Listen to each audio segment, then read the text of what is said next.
Today is the long-awaited episode where I'm going to talk to you all about why women pull back in midlife. Many of you probably have friends who say, I can't drive at night anymore. I don't like to drive at night anymore. I don't like to drive in bad weather. I don't like to drive long distances. Oh, I don't go on roller coasters anymore. What else? I don't like to travel. It gives me anxiety. And then it gets worse as you get older. If you have aging parents or had aging parents, maybe they became really risk adverse. Well, there are many reasons why this happens. Many. Okay. And I decided I would break it down and provide some insight and some help so that you don't feel like, all of a sudden you're this hermit that doesn't do anything anymore, doesn't go anywhere anymore. And you know what? The fact is that fear is a lot of the reason why. I'm going to be reading you some research and I provide a lot of context in this podcast episode. And then you have to see, like, where does this apply to you? Because in late 2024, I went on the trip of my life with the love of my life, with my husband. And we went to Croatia, to the UK, and to Ireland. I think we were there for 11 days. It was a whirlwind because think about it, three countries in 11 days. And actually, we flew from Zagreb, Croatia to Split. So I can't remember how many planes, but it was a lot. And I was there for it. I was there for the experience. I actually had no fear whatsoever. Whereas a lot of people would be like, oh my God, that's too much. That's too much travel. Am I going to sleep? Sure, I came ready and equipped to make sure that I could be as well rested as I could in that 11 days. But, it was very, very special. And then when I landed, I was like, wow, that was a trip of a lifetime. That was a trip where really I did not let fear take over. I mean, we even rented a car. I can't remember the last time my husband drove stick. Okay, so he drove standard. This was on an island just outside of Split. We had to take the ferry there. It was called Bol, and we went to a place called Postira, and we rented this car. I don't remember the last time he drove standard, and we were going up the steepest hill you could imagine. Okay. I'm sure a lot of you have done a trip like this where you're basically like driving almost beside a cliff and watching because the water's right there and you're like, oh my God. And it's standard. And you know what? I will say, then we got to the other side of the island. We sat by the water, had prosciutto, had some homemade, they made their own olive oil, and ate by the Adriatic. And it was such an amazing experience. So, why do we stop? Why do we slow down? There are many reasons for that. And that's what I'm going to get into in this podcast. Let me give you a little bit of the research. So, this isn't always about fear, it's not about laziness. Often it's the biology, it's the culture, and the life experiences all colliding together. So, this is why it happens a lot with women. And the biology is something that I'm going to explain for you. So, studies show that women avoid night driving, long distances, highways, and eventually reduce social and adventurous activities decades earlier than men. That's one research study. Midlife women are also more likely to drink alcohol for false courage, reacting to anxiety, hormone shifts, and mood fluctuations.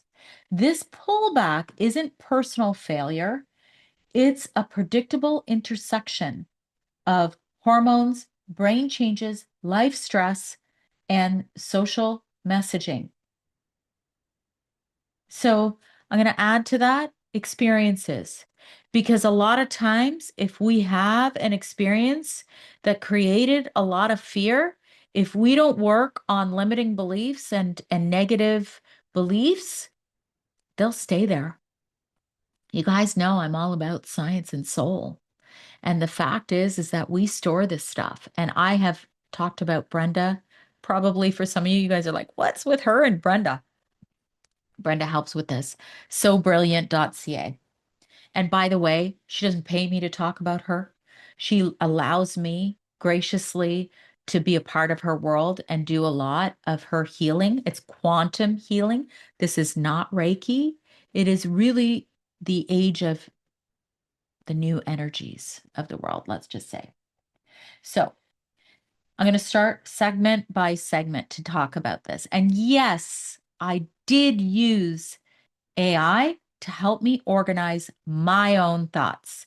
So I want to make that clear because I think it's important that people call out when they use AI and how they use it. So I put in all of my thoughts, ideas, and asked for AI to help me organize them so it's more seamless for you. I don't know where I was, but I'm going to continue from where I think I was. I paused, put up my Christmas tree, and came back. So there you go. This is multitasking. So segment one, that's what I think I remember that. I was talking about how it's segmented.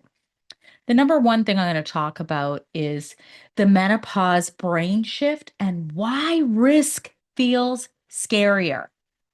Okay. A big thing that happens to us at menopause is that lovely hormone we call estrogen. Well, it comes into play in a lot of areas. So, estrogen is actually like the brain's fear buffer. It interacts with serotonin, dopamine, and the amygdala, which is in the brain, and it supports emotional regulation, executive function, cognitive flexibility, and during perimenopause and menopause, estrogen fluctuates, right? In perimenopause, you're up, you're down, you're up, you're down, you're all around. And then menopause, you get the drop. And so the amygdala, which is in the brain, it becomes more reactive. And then the fear circuits fire more easily. So this biological shift can actually increase anxiety and more of that catastrophic thinking. You know, all of us, especially if you're a mom, oh my God, like I know you got that. Lower frustration tolerance, difficulty making decisions, feeling unsafe doing things that you did easily before. Dopamine and motivation. So that dopamine decline with age reduces reward sensitivity and novelty seeking. So the risk feels less enticing. Then there's the cognition shifts. Okay. So there's that slight dip in the working memory that you had before. There's a dip in attention, in spatial awareness, and word recall. It can reduce confidence in driving, multitasking, and navigating new situations. This is not dementia, my beauties. It's not. Cognition often will stabilize a couple years post menopause. So don't worry. So when estrogen drops, the fear centers of the brain become louder and parts of the brain that calm fear become quieter. And another thing I am going to say is I welcome you to do some research on how much estrogen impacts eyesight at menopause. I did a lot of research here a few years back. You would be amazed at how estrogen has a major impact on our eyesight. So there's that factor too. So even though I'm sitting here talking about the estrogen and how we feel and all of that, it actually does impact our insight, which can create that insecurity about driving at night, driving in bad weather, and that sort of thing. So, ladies, you're not going crazy. Okay. This is physiological. So, segment two is the psychological and cultural overlay. So, here's the other thing that I don't know if a lot of wellness people out there talk about. Around midlife, a lot of women juggle aging parents, children, some having children later in life, so your children may still be younger and need you. Or there's adult children. Then they have their careers, then they have the household. It takes a lot. So if you look at chronic stress plus cortisol dysregulation, a lower threshold for the overwhelm, chronic fatigue, the shrinking window of tolerance, avoidance ends up becoming survival. I don't want to drive. I don't want to travel. I don't want to try anything new. It's all just too much, right? And then add in that little piece about alcohol. What often does alcohol do? It gives us that liquid courage, right? So this is why you often will see a lot of women will drink more just to be able to numb all of these feelings that we're feeling. And I'm going to tell you, um, as a 55, almost 56-year-old woman, it's hard to go through the things that are hard, but when you go through them, it's pretty amazing. And alcohol or numbing is just, it's not the way, my friends. So then there's the cultural conditioning. Be small, be safe, right? Social messaging across life reinforces caution, avoid mistakes, avoid danger, stay polite. Midlife confidence dips biologically, and there are cultural scripts that fuel that fear. Those are the facts.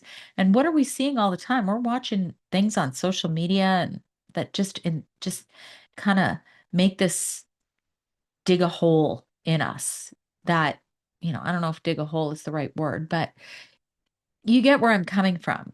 We're watching a lot on social media that shows this, and then it ends up being sort of created in our brain that this is reality. Then we can't forget life experience and trauma. So by 50 and over, accumulated trauma, we have losses, betrayals, health scares. It tightens up that nervous system as well. And then there's the awareness of consequences increase. So I know what could go wrong because I've seen it. Listen, I'm definitely in that category. Most of you who follow me know that I've had a lot of health challenges in myself and my family. So it's there. Women in midlife don't fear because they're weak, they fear because they've lived. And so I'm going to take a pause here for a second. I'm going to say, there is a way, so stick with me, where you can actually turn that story around as something to empower you instead of something that keeps you completely locked up in anxiety in your life until the day you leave this earth, because nobody wants that. So then there's health and aging contributions. So this is segment three. So, migraines, joint pain, metabolic changes. So, you're gaining weight, sleep disruption. Then there's cardiovascular shifts for a lot of women. These amplify fragility and further reduce that risk taking. So, the example of driving, women self regulate driving sooner, overestimate the risk, internalize societal messaging, and feel more responsible for safety. And it's often starting in their 50s, not in their 70s. So fear often rises before actual physical decline. The nervous system becomes cautious long before the body does. So that can also hold you back. Segment 4. Menopause specifically increases fear and risk sensitivity. So here's some research highlights, okay? Estrogen modulates fear circuits. So low estrogen equals impaired fear extinction, threats feel persistent. That's an actual research article. You can look that up. Menopausal women show heightened startle reflex and threat sensitivity. I definitely startle easily, but I think I've always been like that.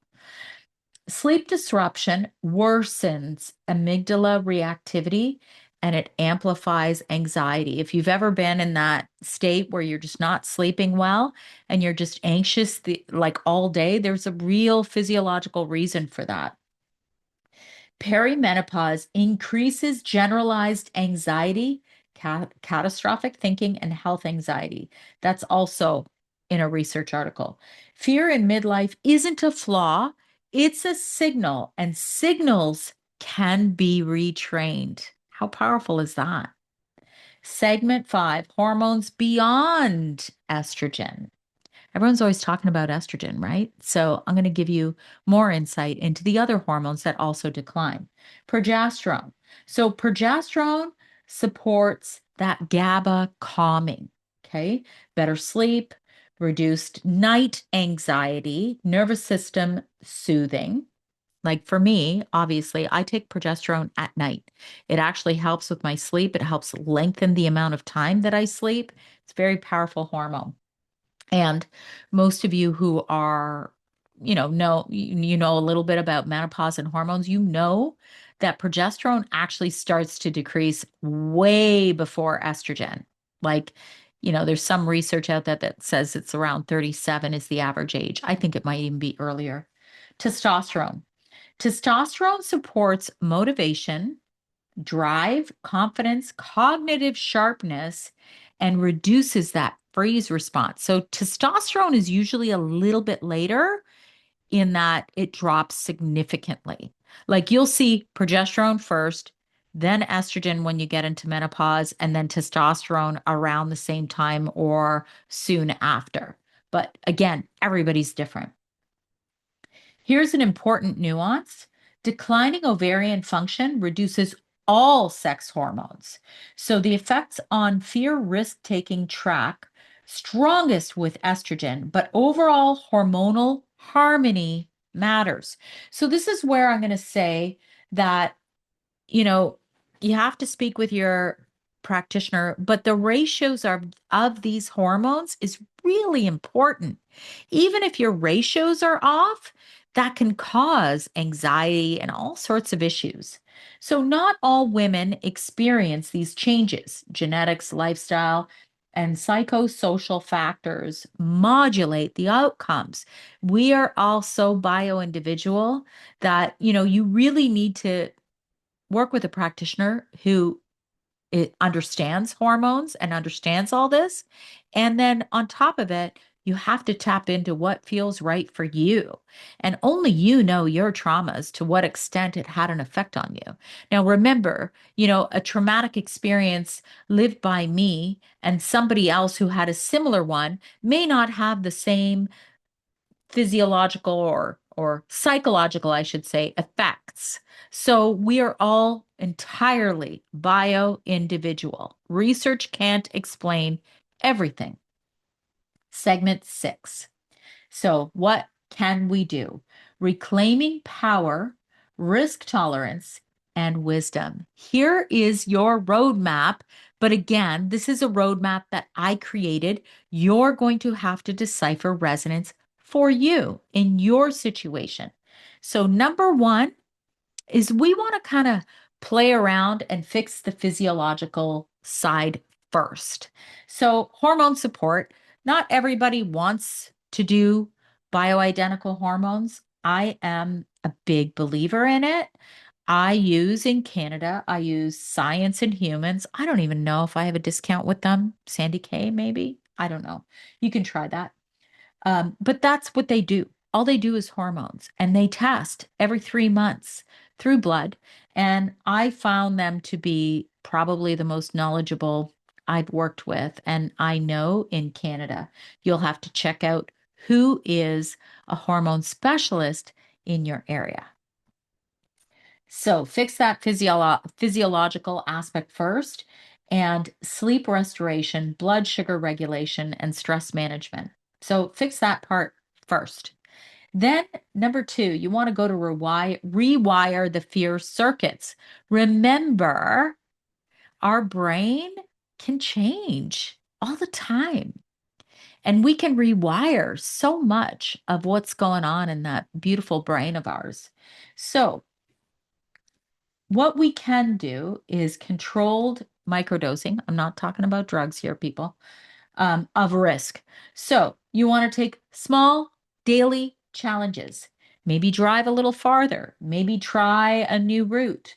Maybe, I don't know, maybe try driving at night, but do it in a short distance. And just do these little micro steps to eliminate or reduce that fear. So then there's nervous system repatterning. So you can do, let's say, if you're a person who's had severe trauma in your life, you can try EMDR. I've done this on my own because there have been certain situations where I have relived something that's gone on in my brain over and over again. And I didn't want to do that anymore because every time I relived it, it was like traumatic. I wanted to become more numbed to a situation. So I did EMDR on my own. You should probably work with a practitioner trained in it, but I kind of knew a lot about it. You can try EMDR. You can try breath work. So there's a few things that I do. There's what do I use? What is it called? Oh gosh, I can't remember. There's a few things that I've used. There, I've always told my kids anytime you are anxious to use 478. I think it was Dr. Andrew Weil who first said this so many years ago. And there are some forms of breath work that can actually make you more anxious. It's more of a release. So, choose something that's light and that's going to work for you. But try 478, look it up, Dr. Andrew Weil. And then I'm going to say, try beam therapy, because beam therapy is not Reiki. It's not like any other kind of therapy that you've done. Brenda Ferrugia does this. I've had numerous beam therapy sessions, and I'm going to leave that there because I've recorded about this. If you want to learn more, please do so. So then there's fear extinction retraining. So repeated exposure. And what that does, it helps to calm that nervous system. When you do it repeatedly, then you're not as scared anymore. It's kind of like, I'm going to give you my own little theory here. Like, I'm going to call it the roller coaster theory. You go on one roller coaster and you are terrified to go on that roller coaster. That first roller coaster, you're like, oh my God, I'm going to die. I'm going to die. And then you go on the roller coaster, you come off and you go, that's kind of fun. Kind of had a good time. And so then you go on another roller coaster and then you go on another one. So that's what that means. So the third one is address unresolved grief and trauma. That is grief integration, boundary repair, betrayal trauma, rewriting worth. All of that can also be helped with that internal work. I've recorded so many podcasts about that. You can also work with Brenda, do beam therapy, do more meditation. Then there's number 4, reinvent identity. Ask, who am I now?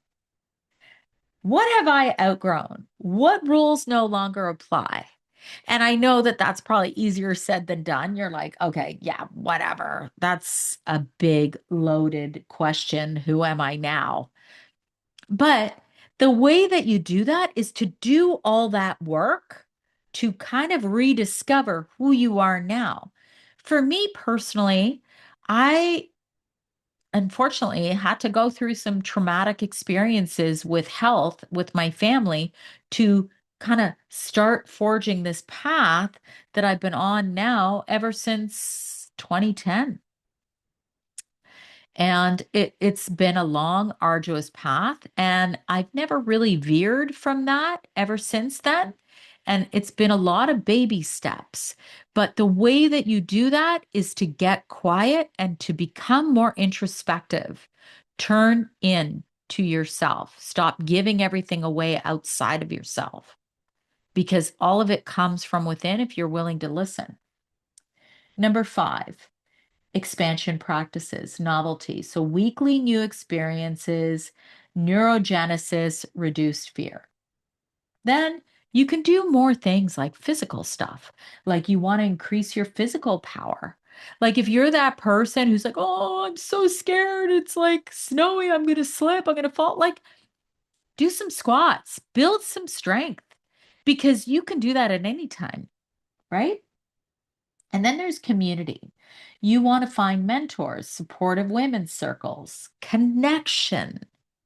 And I'll tell you, this world has a lot of community where women are supportive. Often we'll find that we'll be in this friend group, and then we start to see these weird clues. And, there's this quote, I'm going to probably mess it up, but your body starts to give you signals well before your soul is like, oh, damn, I got to leave. So listen to those signals. If you're with a group of friends and you always feel depleted, you never feel supported, first do the work, internal work, to make sure it's not coming from your own limiting beliefs and your own negative beliefs. But when you're doing that work, you kind of get to know and go, damn, these girls are not supporting me. And that's when you put up boundaries. You might say this friendship has fizzled out. I've done that a few times in my life. I don't do that very often. So when I do it, I mean it and it's goodbye.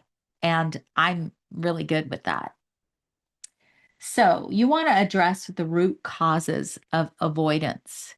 So fear isn't normally about the driving or the trips, it's about control. That's another thing. I struggle with that all the time, giving up control. It's also about cognitive load, sleep, trauma, depleted hormones, chronic stress. And when you work to repair those things, the fear starts to evaporate. It's pretty amazing. Then you want to tap into empowerment and wisdom. Don't ever belittle yourself because you're aging. You are more powerful than you give yourself credit for. So, what often happens because of all of those things that I mentioned is we start to shrink, we start to get smaller. Our worlds become smaller, our brains become smaller, our community is smaller, our confidence is smaller. But you forget the one important thing that you've got that you didn't have when you were 30, and that is some deep lived wisdom. Don't ever forget that. So, midlife is not a period of loss at all. Maybe, my skin is not as beautiful as it used to be. Maybe my body is not as fit as it used to be, but damn, I am rich with experience. I have decades of knowledge, insight, practical life lessons that our younger generations need. So be that. Be that however it feels right to you. Be that for the younger generation. So historically, elders held cultural, emotional, and survival wisdom. And today we're often sidelined in old age homes or socially invisible, but our voices, our guidance, and our experience still hold so much value and always have. We just seem to forget it. So, sharing our wisdom through mentorship, storytelling, teaching, leadership, doesn't just help others, it reinforces your own confidence, agency, and purpose. So I actually recorded a podcast, and I hope more people who are in a place of business listen to this podcast. How many people do you know, women or men, who have been laid off in their late 40s, early 50s, can't get a job, aged out, or maybe they're in the workforce and are not being supported for the stages that their life is going through, like hormones and aging parents, all of that. And then they're told, damn, girl, you're too old. Okay, they're not told that. But my point is, there has to be more support in our lives, in our community, for us to thrive. But we 100% can make that happen because our worth is extremely valuable. So here is a simple take back your life protocol that I'm going to leave you with. Daily, you're going to want to eat protein, real food. Don't listen to those influencers who tell you to eat freaking 200 grams of protein. Please don't. Please don't. Please don't. Eat what makes sense for you. Eat the right amount of protein for you and your needs. But the key is eat whole real foods. Focus on cooking at home. Do a little bit of resistance training. Don't be like me. Don't wreck your foot or wreck your wrist like I did trying to push through pain. Don't do that. Just because, all these influencers are telling you to lift heavy, do what makes sense for you. 5 minutes of 4-7-8 breathing. Try that every day, a few times a day, even. 2 tiny risks, and then an estrogen optimized lifestyle. So, research a little bit how you can eat to optimize your adrenal health. So, that is, remember, your adrenal glands are the glands that are going to make that estrogen. We don't run out of hormones just because we're in menopause.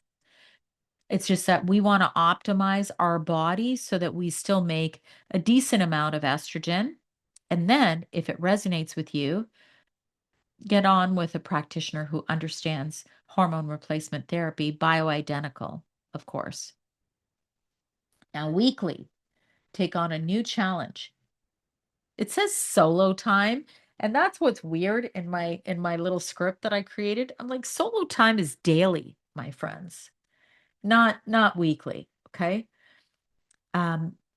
Do some sort of internal therapy work. And I'm not talking about talk therapy.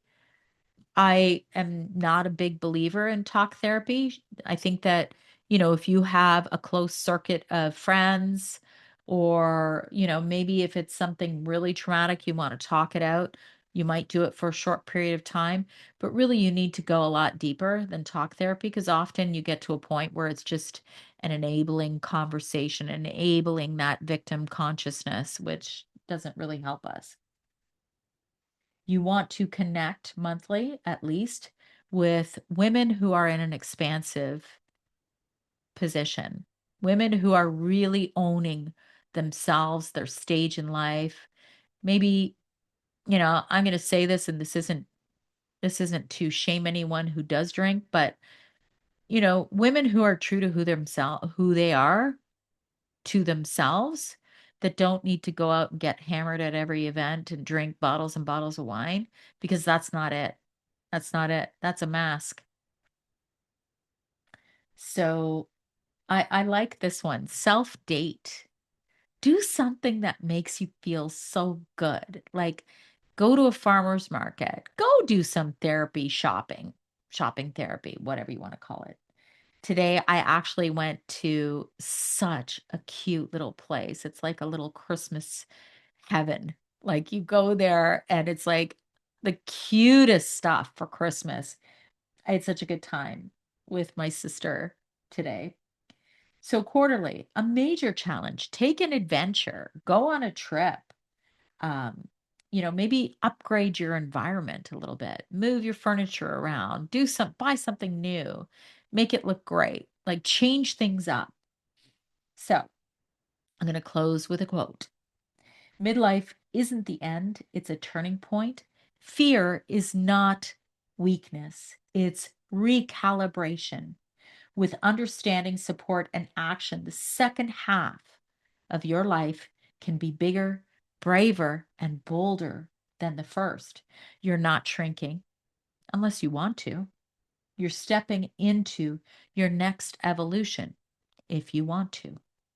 Your experience, wisdom, and perspective are your superpowers, and the world still needs what only you can give.